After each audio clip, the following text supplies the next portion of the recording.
കസ്തൂരി ശങ്കർ പ്രധാനമായും ദക്ഷിണേന്ത്യൻ ചലച്ചിത്രങ്ങളിൽ സജീവമായിരുന്ന ഒരു ഇന്ത്യൻ നടിയും മോഡലും ടെലിവിഷൻ അവതാരകയുമാണ്. തമിഴ്, തെലുങ്ക്, മലയാളം, കന്നഡ ചിത്രങ്ങളിലായി 50-ലധികം സിനിമകളിൽ അവർ അഭിനയിച്ചിട്ടുണ്ട്. 1974 മെയ് 1 ചെന്നൈയിലാണ് കസ്തൂരി ജനിച്ചത്. ഒരു അഭിഭാഷകയുടെയും എഞ്ചിനീയറുടെയും മകളായി വളർന്ന അവർ പഠനത്തിലും മറ്റ് മേഖലകളിലും മികവ് പുലർത്തിയിരുന്നു.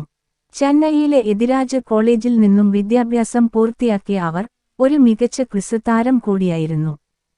2000-ൽ ബിബിസിയുടെ പ്രശസ്തമായ മാസ്റ്റർ മൈൻഡ് ഇന്ത്യ ക്വിസ് മത്സരത്തിൽ ഫൈനലിസ്റ്റുകളിൽ ഒരാളായിരുന്നു കസ്തൂരി.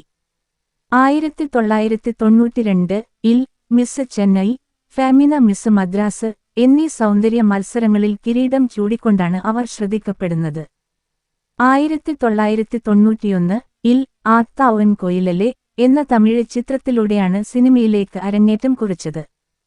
1996 കമൽഹാസൻ നായകനായ ശങ്കർ സംവിധാനം ചെയ്ത ഇന്ത്യൻ എന്ന സൂപ്പർ ഹിറ്റ് ചിത്രത്തിലെ കസ്തൂരിയുടെ വേഷം ഏറെ ശ്രദ്ധിക്കപ്പെട്ടു. തെലുങ്കിലെ ഈ പ്രശസ്തമായ ജീവചരിത്ര സിനിമയായ അന്നമ്മയ്യ എന്ന ചിത്രത്തിലെ അഭിനയം കരിയറിലെ വലിയൊരു വഴിത്തിരിവായി. മലയാളത്തിലും ഏതാനും ശ്രദ്ധേയമായ ചിത്രങ്ങളിൽ അവർ അഭിനയിച്ചിട്ടുണ്ട്. ഭരതൻ സംവിധാനം ചെയ്ത ചിലമ്പ്, അനിയൻ ബാവ ചേട്ടൻ ബാവ, മാമുക്കോയയും ജഗതിയും നിറഞ്ഞാടിയ മംഗല്യപ്പല്ലക്ക്